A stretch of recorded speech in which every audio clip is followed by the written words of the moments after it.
Hello student, welcome to VL tutorials. चलिए आज शुरू करते हैं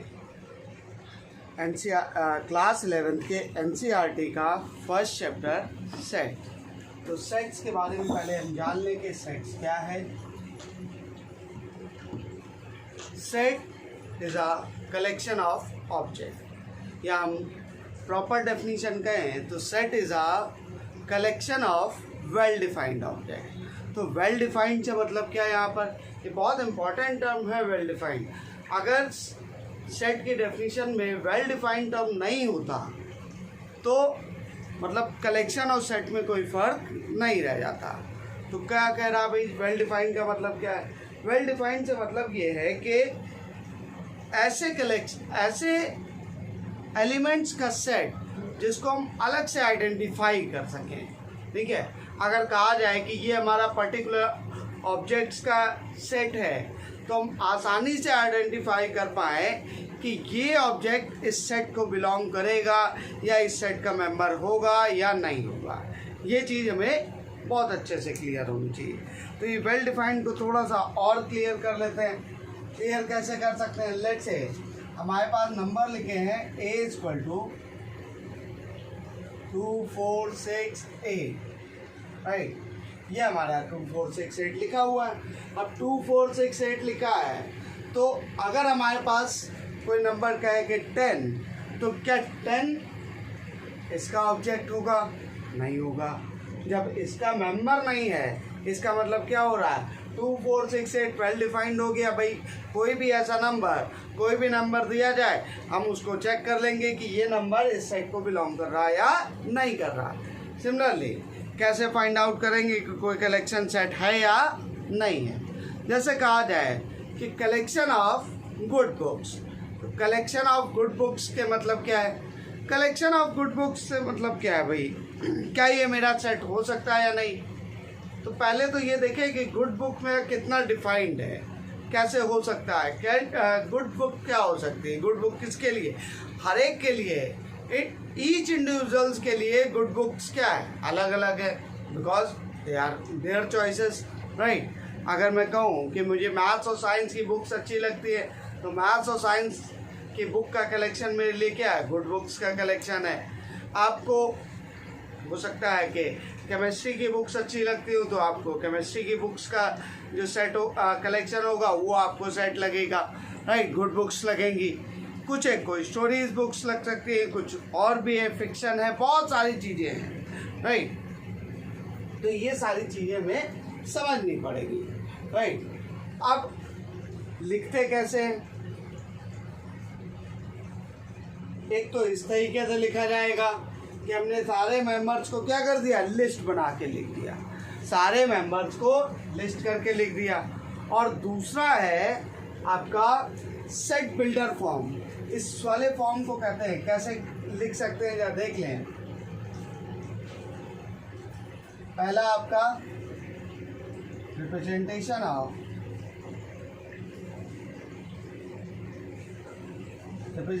ऑफ सेट्स। तो दो तरीके से हम सेट को रिप्रेजेंट कर सकते हैं। पहला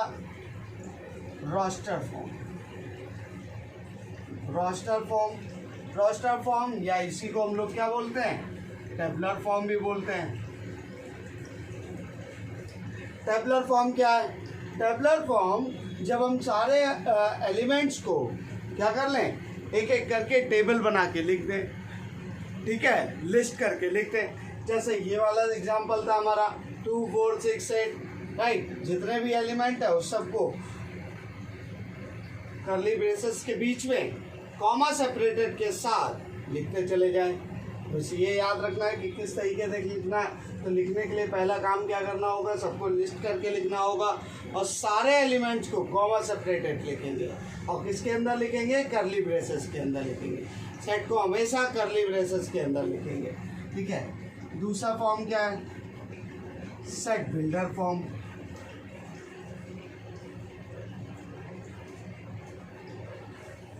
सेट बिल्डर फॉर्म क्या होगा भाई? तो सेट बिल्डर फॉर्म जब हम एलिमेंट को कुछ डेफिनेशन के साथ लिखते हैं, जब एलिमेंट को हम क्या लिखते हैं? कुछ डेफिनेशन के साथ लिख दें तो हम कहेंगे कि वो हमारा सेट बिल्डर फॉर्म है। तो सेट बिल्डर फॉर्म कैसे लिखा जा सकता है, जैसे अब जो ऊपर एग्जांपल a इक्वल टू 2 4 6 8 लिखा हुआ है, इसको अगर हम सेट बिल्डर फॉर्म में लिखना चाहें तो कैसे लिख सकते हैं। तो लिखने का तरीका समझ लीजिए कैसे लिखेंगे।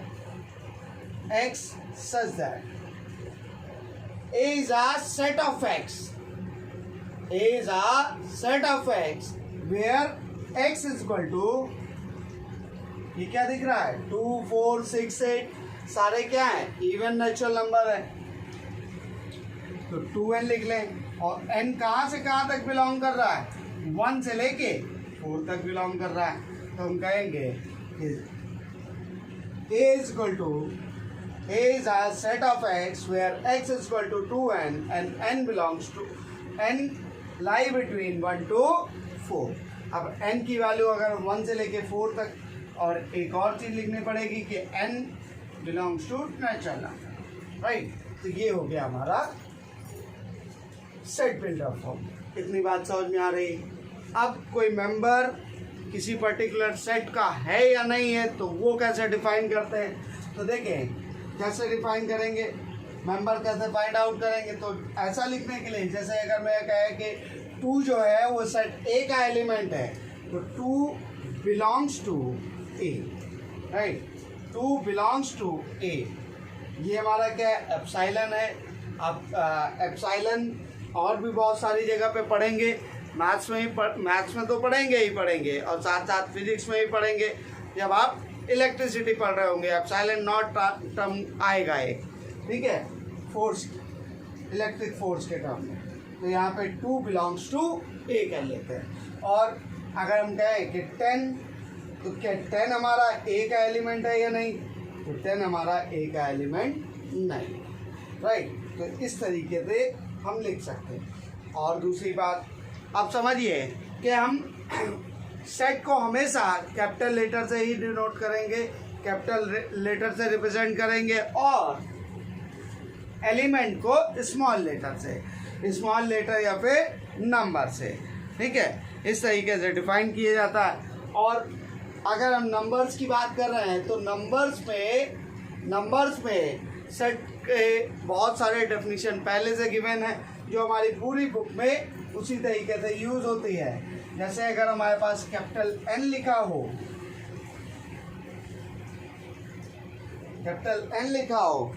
लेट्स से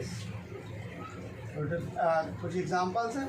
कैपिटल N हमारा क्या है, set of all natural number,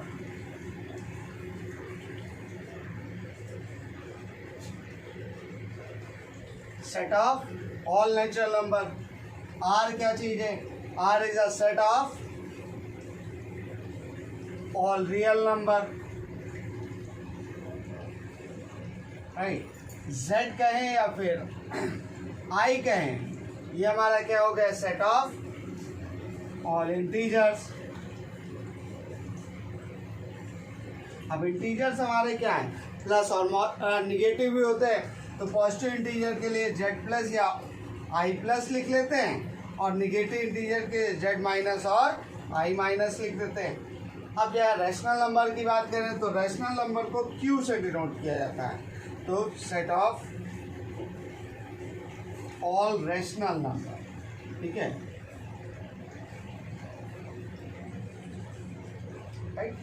यहाँ तक क्लियर हुआ। अब जो है एक्सरसाइज पे आते हैं। एक्सरसाइज, पहली एक्सरसाइज मेनली इन्हीं कॉन्सेप्ट के ऊपर बेस है कि पर्टिकुलर टाइप का कलेक्शन हमारा सेट है या नहीं है, या फिर कोई ऑब्जेक्ट सेट को बिलोंग कर रहा है या नहीं कर रहा है। और तीसरा टाइप का जो केस आएगा वो सेट बिल्डर से टेबलर फॉर्म में कन्वर्ट करने को आएगा, या फिर टेबलर फॉर्म को सेट बिल्डर फॉर्म में कन्वर्ट करने का आएगा। तो हम देखें एक्सरसाइज 1.1, NCERT एक्सरसाइज 1.1 कैसे कर सकते हैं, जरा देखें। बहुत इजी एक्सरसाइज है, बहुत आसानी से हो जाएगी। Exercise 1.1 NCERT, right. और क्लास कौन सी है हमारी, क्लास हमारी 11 राइट। क्लास 11 की एनसीईआरटी का 1.1 एक्सरसाइज। पहला क्वेश्चन, पहले क्वेश्चन में क्या कह रहा है, पढ़ लीजिए। Which of the followings are set, justify the answer right. तो हमें ये बताना है कि जो भी डेफिनेशन लिखी हुई है उसमें से कौन कौन सा सेट है, और अगर सेट नहीं है तो क्यों नहीं है राइट। तो पहला है the collection of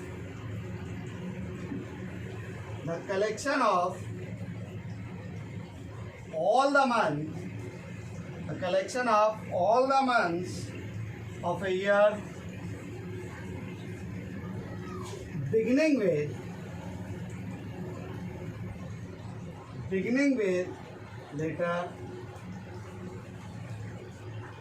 J right. अब अगर हम 1 ईयर के सारे मंथ्स को लिखें तो हमें पता कुछ एक मंथ्स क्या है, जे से स्टार्ट होते हैं। जनवरी है, जुलाई है, जून है राइट। ये सारे मंथ क्या है हमारे जे से स्टार्ट हो रहे हैं। तो ये सारे क्या हो गया, ये हमारा क्या हो गया, set right. This is set. Second part देखें, सेकेंड पार्ट क्या कह रहा है, the collection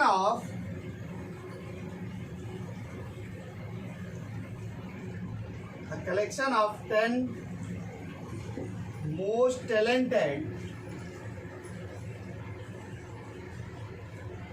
talented writer of India।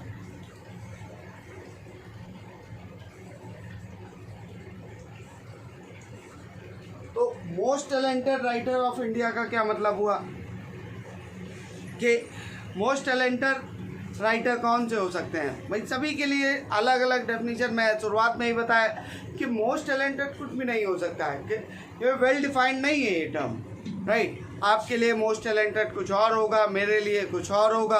तो जब सबके लिए टैलेंटेड राइटर्स अलग अलग हैं तो यहाँ पे भी क्या होगा, ये हमारा सेट नहीं फॉर्म करेगा। तो यहाँ लिख देंगे नॉट सेट राइट। अगले पार्ट पर आए। अगला क्वेश्चन क्या कह रहा है, अगला क्वेश्चन कह रहा है a team of 11 best cricket batsman of the world. ठीक है, तो वही कि बेस्ट क्रिकेटर कौन है, बेस्ट बैट्समैन कौन है। तो बेस्ट बैट्समैन कौन हो सकता है भाई, बेस्ट बैट्समैन हम डिफाइन नहीं कर सकते। क्यों नहीं कर सकते, किसी की टेक्निक अच्छी है, कोई हिट बहुत अच्छे से करता है, ओपनिंग बहुत अच्छे से करता है राइट। वह अलग अलग टर्म पे है। मेरे लिए वीरेंद्र सहवाग बहुत अच्छा हो सकता है, आपके लिए युवराज सिंह बहुत अच्छा हो सकता है राइट, कुछ के लिए समी बहुत अच्छा हो सकता है। तो बेस्ट क्रिकेटर नहीं निकाल सकते राइट। इसीलिए थर्ड वाला पार्ट भी क्या हो जाएगा, नॉट सेट हो जाएगा। इसको अब ओरली कर लेते हैं जल्दी से, सिमिलर टाइप के क्वेश्चन है। अगला क्या है, the collection of all boys in your class. तो मैं आंसर लिख दे रहा हूँ, थर्ड वाले का क्या होगा, नॉट सेट। और डिफाइन जस्टिफाई किससे करेंगे, क्योंकि हमारा बेस्ट क्रिकेट बैट्समैन हम नहीं फाइंड आउट कर सकते। फोर्थ वाले पार्ट में क्या कह रहा है, the collection of all boys in your class right. तो ये हमारा सेट होगा या नहीं, ये बिल्कुल वेल डिफाइंड है। अगर हम किसी भी बॉयज़ को उठा लें, किसी भी बॉयज़ से मिले, और अगर वो बॉयज़ आपकी क्लास को बिलोंग कर रहा है, इसका मतलब वो आपके क्लास का मेंबर है। इसका मतलब क्या हो गया, ये सेट हो गया। नेक्स्ट पार्ट पे देखिए, the collection of all natural number less then 100। तो हमें पता है नेचुरल नंबर कहाँ से स्टार्ट होते हैं, नेचुरल नंबर 1 से स्टार्ट होते हैं, इनफाइनाइट तक जाते हैं। जब नेचुरल नंबर 1 से स्टार्ट होके इनफाइनाइट तक जा रहे हैं तो लेस देन 100 तक करना है। तो 1 2 3 4 5 अप टू कहाँ तक जाएंगे, 99 तक। 100 इंक्लूड नहीं करेंगे क्योंकि इक्वल टू नहीं लिखा गया है। नेक्स्ट पार्ट पर आए तो ये भी हमारा क्या हो गया, सेट हो गया। 6 पार्ट पे, a collection of novels written by the writer Munshi Premchand. तो हमने सारे नॉवेल्स का कलेक्शन ले लिया और कोई भी नॉवेल उठाया, अगर उसके राइटर का नाम मुंशी प्रेमचंद है तो वो इस कलेक्शन का ऑब्जेक्ट होगा। तो ये वेल डिफाइंड है या नहीं, इसका मतलब क्या हो गया, ये हमारा सेट है। ये वेल डिफाइंड हो रहा है इसलिए ये मेरा सेट है। अगला पार्ट क्या है, the collection of all even integer, ये भी क्या हो जाएगा, सेट हो जाएगा। ठीक है, 8th पार्ट की बात करें, the collection of questions in this chapter, तो collection of questions in this chapter ये भी हमारे क्या है, सेट हो जाएंगे, क्योंकि अगर हम कोई सा भी क्वेश्चन उठाए और वो इस चैप्टर का मेंबर है, अगर वो इस चैप्टर में लिखा हुआ है तो हम कहेंगे कि ये हमारा क्या होगा, इस चैप्टर का मेंबर हो जाएगा, वेल डिफाइंड है, तो ये हमारा क्या हो गया, ये भी सेट हो गया। A collection of most dangerous element of the world, तो मोस्ट डेंजरस एनिमल, तो मोस्ट डेंजरस एनिमल क्या हो सकता है भाई, बहुत सारे एनिमल हैं जो बहुत डेंजरस हैं, लेकिन सभी के लिए अलग अलग है, राइट। अगर हम बात करें तो आप कहेंगे सर लायन है, लेपर्ड है, राइट, ये हमारे डेंजरस एलिमेंट है, डेंजरस एनिमल्स है। लेकिन कुछ लोगों को छिपकली, लिजर्ड और काकरोच से भी डर लगता है, कुछ लोग काकरोच से बिल्कुल नहीं डरते, कुछ लोग के सामने काकरोच अगर सामने आ जाए और अगर धोखे से कहीं ऊपर चढ़ जाए तो शायद वो हार्ट अटैक से भी मर जाए, इतना भी डेंजरस हो सकता है काकरोच। तो ये हमारा क्या हो गया, दिस इज नॉट। तो इसका जस्टिफिकेशन समझ लें, राइट। अब जरा देखते हैं क्वेश्चन नंबर 2 की बात करते हैं, इसको रफ कर देते हैं, इसको रफ कर दें और अगले पार्ट की बात करें क्वेश्चन नंबर 2 की।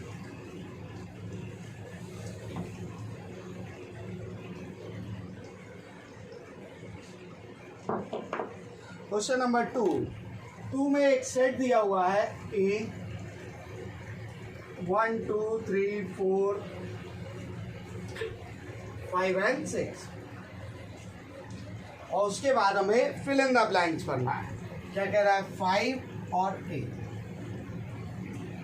तो बेसिकली हमें ये बताना है कि अप्रोप्रिएट सिंबल बनना है, एप्सिलॉन बनना है या एप्सिलॉन नॉट बिलोंग्स टू बनना है या नॉट बिलोंग्स टू बनना है। तो 5 हमारा ए का एलिमेंट है या नहीं, 5 हमारा इस सेट के अंदर मौजूद है, मतलब 5 क्या हो गया, ए को बिलोंग करेगा, 5 is a member of set A. Second part की बात करें तो 8 एंड ए, क्या 8 हमारा इस सेट का मेंबर है, तो 8 हमारा इस सेट का मेंबर नहीं है। थर्ड की बात करें तो 0 क्या हमारा इस सेट का मेंबर है, 0 इस सेट का मेंबर नहीं है, तो इसको भी लिख देंगे 0 is does not belongs to A. Fourth part की बात करेंगे 4, क्या 4 हमारा इस सेट का एलिमेंट है, बिल्कुल है। फिफ्थ पार्ट की बात करेंगे तो 2 एंड ए, तो is also belongs to A. Six part की बात करेंगे तो 10 इसको बिलोंग्स नहीं कर रहा है, इसका मतलब ये इस तरीके से लिख लिया जाएगा। क्वेश्चन नंबर 3 की बात करें। Question number 3, write the following sets in roster form, right. तो मैंने अभी थोड़ी देर पहले आपको बताया था कि आपके पास 2 टाइप के क्वेश्चन आएंगे, रोस्टर फॉर्म दिया होगा, उसे सेट बिल्डर फॉर्म में कन्वर्ट करना होगा, और सेट बिल्डर फॉर्म दिया होगा, उसे रोस्टर में कन्वर्ट करना होगा। तो पहला क्या कह रहा है कि write the following sets in the roster form. अगर हमें रोस्टर फॉर्म में लिखना है, इसका मतलब किस फॉर्म में लिखा होगा, वो सेट बिल्डर फॉर्म में। तो पहला पार्ट देखें, a इक्वल टू क्या लिखा है, x such that x is an integer and -3, right. तो अगर हम इसको रोस्टर फॉर्म में लिखना चाहें तो क्या कह रहा है, क्या डेफिनेशन कह रहा है। पहली डेफिनेशन क्या है, x इज एन इंटीजर। पहली कंडीशन क्या है, x is an integer, x हमारा क्या होना चाहिए, इंटीजर होना चाहिए, very good, right. Next part क्या कह रहा है कि x जो है -3 से लेके 7 के बीच में बिलोंग करना चाहिए। तो -3 से लेके 7 के बीच में जितने भी इंटीजर्स हैं वो सारे लिख लिए जाएंगे। तो -3, -2, -1, 0, 1 2 3 4 5 एंड 6। 7 नहीं लेंगे क्योंकि 7 पे इक्वल टू साइन नहीं लिखा गया है। नेक्स्ट पार्ट पे बात करेंगे। b is equal to x says that x is a natural number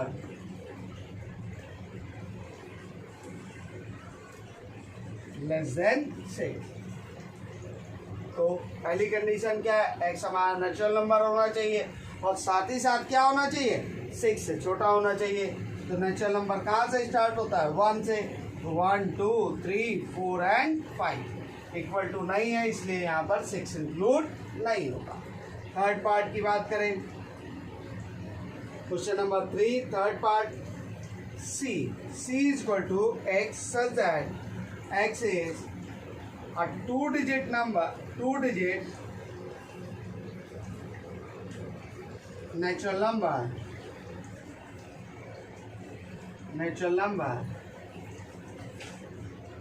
such that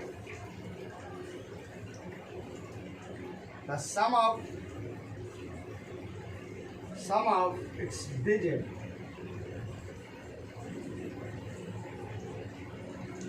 is 8। तो 2 डिजिट नेचुरल नंबर और कैसा होना चाहिए, 2 डिजिट नेचुरल नंबर होना चाहिए और साथ ही साथ इसके डिजिट का सम क्या हो, 7 हो। तो देखिए कौन कौन से हो सकते हैं। अगर हम पहला डिजिट 1 ले लें, पहला डिजिट 0 नहीं ले सकते हैं क्योंकि 0 is not a natural number. तो पहला अगर 1 लेंगे तो दूसरा नंबर क्या होना चाहिए कि 8 आ जाए सम, तो 7 आ जाएगा। फिर क्या, 2 6 3 5 4 4 5 3 6 2 7 1। ये हमारा आंसर हो गया, राइट। तो यहाँ पे हम देख रहे हैं कि हर एक नंबर क्या है, नेचुरल नंबर है और साथ ही साथ इनके डिजिट का सम 8 आ रहा है, ठीक। अगले पार्ट की बात करें, क्वेश्चन इसी के फोर्थ पार्ट की। फोर्थ पार्ट क्या कह रहा है, फोर्थ पार्ट कह रहा है कि d is equal to x such that x is a prime number,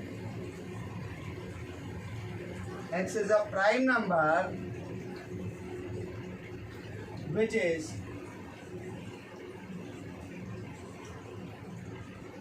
divisor of 6,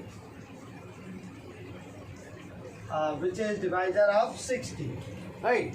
तो 60 के प्राइम डिवाइजर की बात कर रहा है, प्राइम डिवीजर की बात कर रहा है। तो प्राइम डिवीजर हम कैसे फाइंड आउट कर सकते हैं, पहले तो हम समझे कि प्राइम नंबर क्या होगा।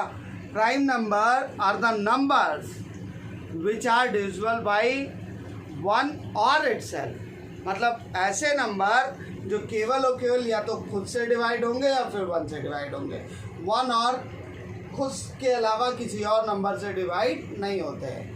प्राइम नंबर होते कौन कौन से हैं, 2 है, 3 है, 5 है, 7 है, 11 13, राइट, 19 23, ये सारे क्या है, प्राइम नंबर हैं। आप कैसे कर सकते हैं, तो एक काम करें, इसको फैक्टराइज कर लें। तो 2 से डिवाइड किया, 2 3 6 और फिर 2 से कर लिया तो 2 15 2 30 होता है और 3 से किया तो 5 आ गया और फिर 5 से किया तो 1 आ गया। तो इसके फैक्टर कौन कौन से लिख रहे हैं, 2 2 3 एंड 5। तो यहाँ पे हम क्या लिख लेंगे, जनरली सेट लिखते टाइम कभी भी एलिमेंट को रिपीट नहीं करते हैं। तो यहाँ पे क्या आ जाएगा, 2 3 एंड 5। ये हमारे क्या हो गए, प्राइम फैक्टर्स हो गए। अगले पार्ट की बात करें,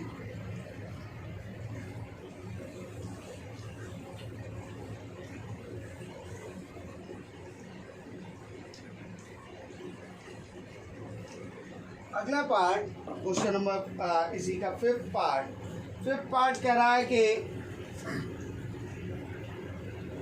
E is equal to the set of all letters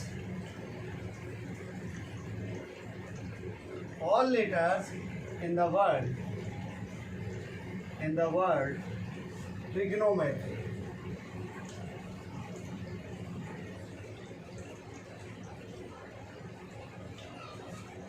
क्या लिखेंगे भाई? ट्रिग्नोमेट्री के सारे लेटर्स के का एक सेट लिखना है। तो जब ट्रिग्नोमेट्री वर्ड के सारे लेटर्स का एक सेट लिखना है तो क्या करना होगा कि सारे लेटर्स का अगर वो रिपीट कर रहा है तो उसको 2 बार नहीं लिखेंगे बल्कि एक ही बार लिखेंगे। तो देख ले कौन कौन से हो सकते हैं। T R I J O N। ओ हमारा पहले से लिखा जा चुका है इसलिए वो को छोड़ दें। M E हमारा E और T हमारा पहले से लिखा जा चुका है, R भी लिखा जा चुका है और बचा क्या? Y, right. इसको चाहे तो आप क्या करें, अल्फ़ाबेटिकल इंक्रीजिंग ऑर्डर में लिख लेंगे, अल्फ़ाबेटिकल ऑर्डर में भी लिख सकते हैं, ठीक है, बेटर रहता है, थोड़ा सा समझ में आता है अच्छे से। क्वेश्चन नंबर इसी का 6 पार्ट देखें। The set of all letters in the word better. क्या लिखा हुआ है? The set of all letters of the word in the word better, right? फिर से वही कहानी, B E सबको कॉमन सेपरेटेड लिखेंगे, B E T और उसके बाद R, राइट? इतना क्लियर हुआ। अब 4th क्वेश्चन की बात करेंगे। तो 4th क्वेश्चन क्या कह रहा है? Right the following sets in the set builder form, right? Right the following sets in the set builder form. तो एक सेट है जिसको हमें क्या करना है? सेट बिल्डर फॉर्म में लिखना है, सेट बिल्डर फॉर्म में लिखना है। तो मैं अभी बताया था कि ये तो रोस्टर में आएगा, उसको सेट बिल्डर में कन्वर्ट करना होगा, या सेट बिल्डर में आएगा तो उसे रोस्टर में कन्वर्ट करना होगा। तो यहाँ पे देखें 4th पार्ट में क्या दिया है? रोस्टर फॉर्म में दिखा है और सेट बिल्डर में लिखना है। तो let's say first part A is equal to क्या लिखा हुआ है? 3, 6, 9 and 12, राइट? 3, 6, 9 and 12, right? अब सेट बिल्डर फॉर्म में लिखने का कोई एक मेथड नहीं है, बहुत सारे मेथड हो सकते हैं। बस ये है कि आप जब भी लिख रहे हैं उससे सारी चीज़ें समझ में आनी चाहिए और सारे एलिमेंट क्लियर हो जाने चाहिए। अगर सारे एलिमेंट्स क्लियर नहीं हो रहे इसका मतलब आपने जो सेट बिल्डर में डेफिनीशन दी है वो रॉन्ग दी है, ठीक है? सेट बिल्डर में जो डेफिनीशन दी है वो रॉन्ग दी है। तो यहाँ पे आप क्या लिख सकते हैं? X such that x is multiple of 3, x is multiple of 3 and 3 से 12, राइट? इसको इस तरीके से लिख सकते हैं, या फिर किसी को इस तरीके से भी लिखना चाहे तो x is equal to x such that x is equal to 3n, where n is greater than 1 and less than 4 and n belongs to natural number, right? n हमारा नेचुरल नंबर है, n की value 1 2 3 4 5 put करते जाए तो यहाँ पे हमारा क्या है? ये सारे एलिमेंट्स मिल जाएंगे। अगर n की जगह पे 1 पुट करेंगे तो 3 मिलेगा, 2 पुट करेंगे तो 6, 3 पुट करेंगे तो 9 और 4 पुट करेंगे तो 12 आ जाएगा। इतना क्लियर हुआ? मैंने अभी बताया आपको कि सेट बिल्डर फॉर्म लिखने के लिए कोई एक पर्टिकुलर डेफिनेशन नहीं है कि ये ऐसा ही होना चाहिए। बस आपकी डेफिनेशन इतना क्लियर हो कि सारे एलिमेंट्स को आसानी से डिफाइन कर रही हो, कोई भी एलिमेंट छूटना नहीं चाहिए, कोई भी एलिमेंट एक्स्ट्रा नहीं आना चाहिए सेट में, राइट? सेकेंड पार्ट की बात करें, क्या दिया हुआ है? 2, 4, 8, 16, 32। ये क्या दिख रहा है? थोड़ा सा समझना भी पड़ेगा। ये क्या दिख रहा है? 2, 4, 8, 16 एंड 32।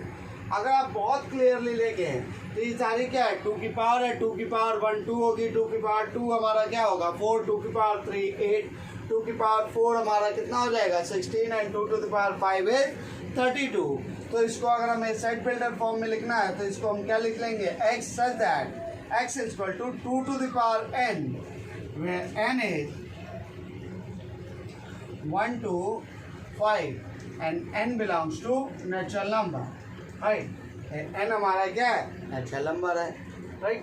ये लिखना जरूरी है, तभी पता चलेगा कि n हमारा क्या है नेचुरल नंबर ही लेना है। अगर केवल यहाँ तक आप छोड़ देंगे तो n की वैल्यू 1 से लेके 5 के बीच में कुछ भी हो सकती है। वो हमारी क्या हो सकती है फ्रैक्शनल पार्ट भी हो सकता है, उसमें 2.5 भी हो सकता है, राइट? 1.2 भी हो सकता है। तो ये सारे नंबर हमें नहीं लेने, केवल और केवल क्या लेना है काउंटिंग नंबर लेने हैं। काउंटिंग नंबर मतलब नेचुरल नंबर। थर्ड पार्ट की बात, फोर्थ का थर्ड पार्ट क्या कह रहा है c इज इक्वल टू 5, 25, 125, 625। तो यहाँ पे भी क्या दिख रहा है कि 5 के डिफरेंट पावर्स लिखी है। तो x is equal to 5 to the power n, और n कहाँ से कहाँ तक बिलोंग कर रहा है 1 से लेके 4 तक बिलोंग कर रहा है, क्योंकि 5 to the power 1, 5 to the power 2, 5 to the power 3 and 5 to the power 4 and n belongs to natural number. ठीक है, फोर्थ पार्ट की बात करें तो फोर्थ पार्ट क्या कह रहा है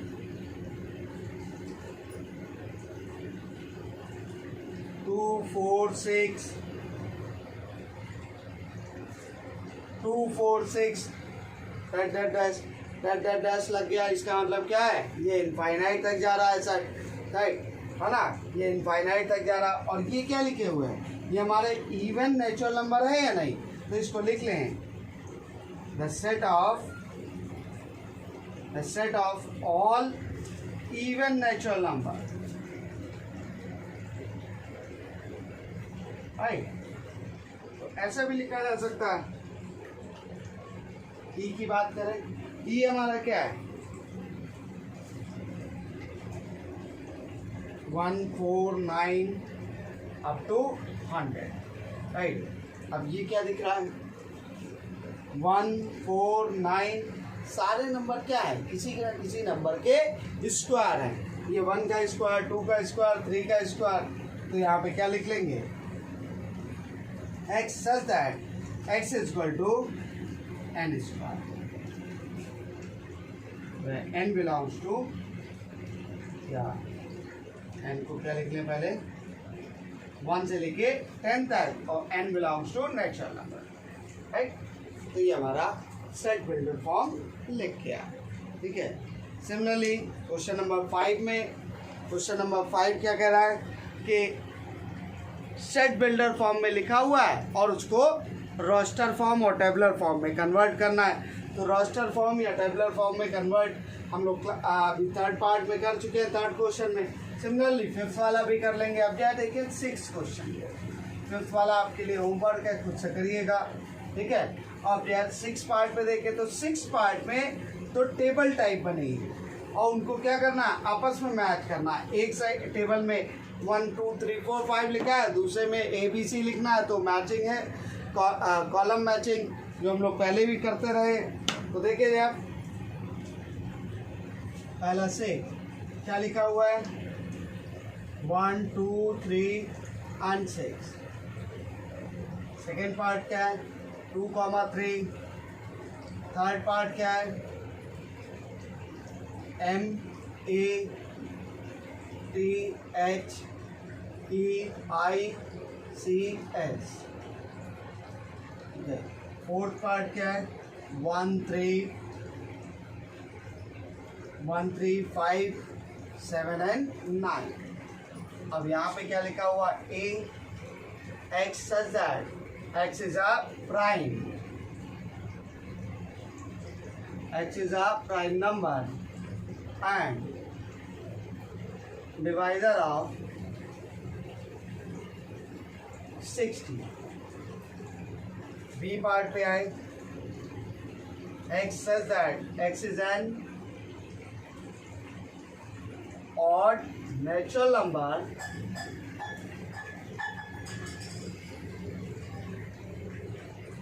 less than 10. ठीक है। सी पार्ट पे आए, क्या लिखा हुआ है, x such that x is natural number, x is natural number and divisor of 6। B part क्या है, x such that x is a letter of the word mathematics।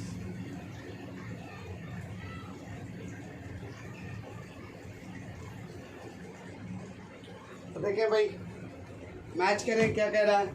अगर हम फर्स्ट की बात कर रहे हैं तो फर्स्ट में क्या लिखा है, 1 2 3 6, 1 2 3 6, 1 2 3 6 हमारे क्या है, देखते हैं क्या क्या हो सकते हैं।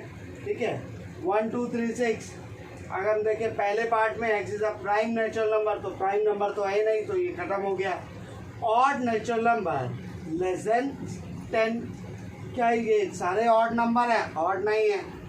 सी में देखें x is a natural number and divisor of 6, तो क्या ये 6 के डिवाइजर है, 1 6 को डिवाइड करता है, 2 भी 6 को डिवाइड करता है, 3 भी 6 को डिवाइड करता है और 6 भी 6 को डिवाइड करता है। मतलब एक 1 किसके साथ मैच होगा, सी के साथ। सेकेंड पार्ट देखें 2 3 x is a prime number, right, prime number तो है भाई, एंड डिवाइजर ऑफ 60, तो डिवाइजर ऑफ 60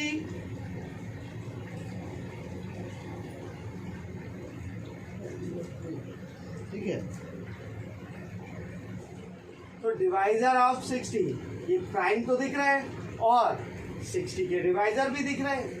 ठीक है, 60 के डिवाइजर भी दिख रहे हैं, दोनों ही 60 को डिवाइड कर देंगे, तो ये क्या हो जाएगा, दूसरा हमारा ए से मैच हो जाएगा। थर्ड वाले पार्ट की बात करें, ये क्या लिखा हुआ है, अगर आप सही से देखें तो केवल एक यही वाला पार्ट है जिसमें अल्फ़ाबेट्स लिए गए हैं, बाकी सब में नंबर थे, और अल्फ़ाबेट्स वाला पार्ट यहाँ पे क्या है, डी वाला है, तो इसको मैच कर लें। एम इसको बिलोंग कर रहा है, ए भी बिलोंग कर रहा है, डी भी कर रहा है, एच कर रहा है, सारे इसको बिलोंग कर रहे हैं, मतलब थर्ड किसके इक्वल हो गया, डी के, डी से मैच करेगा। और फोर्थ वाला क्या कर रहा है, 1 3 5 7 9, तो बचा कौन सा है, B, x is a odd natural number less than 10, क्या हमारे पास सारे ऑड नेचुरल नंबर हैं, बिल्कुल 1 3 5 7 9 सारे क्या है, ऑड नेचुरल नंबर है। ठीक है, तो ये हमारा किसके इक्वल हो गया, तो इस तरीके से हमारा एक्सरसाइज 1.1 कंप्लीट हुई। ठीक है, आपको कोई भी डाउट हो आप डिस्क्रिप्शन में दिए गए टेलीग्राम ग्रुप में, मेरे टेलीग्राम ग्रुप पर आप अपने डाउट पोस्ट कर सकते हैं, राइट। टेलीग्राम ग्रुप का लिंक हमने डिस्क्रिप्शन में लिख रखा है, वो आप आसानी से देख सकते हैं। और भी कोई डाउट हो तो बताइएगा, और अगर डाउट थोड़े ज़्यादा हो जाएंगे तो वीक में 1 या 2 दिन आपके डाउट क्लियरिंग सेशन भी रख लेंगे, तो आके आपको आसानी होगी थोड़ा सा क्लियर। होपफुली आपको सेशन समझ में आया होगा, क्लास समझ में आई होगी। ठीक है, थैंक यू। और चैनल को ज़्यादा से ज़्यादा सब्सक्राइब करें, लाइक करें, ताकि आपके साथ आपके दोस्तों का भी भला हो सके। ठीक है, थैंक यू।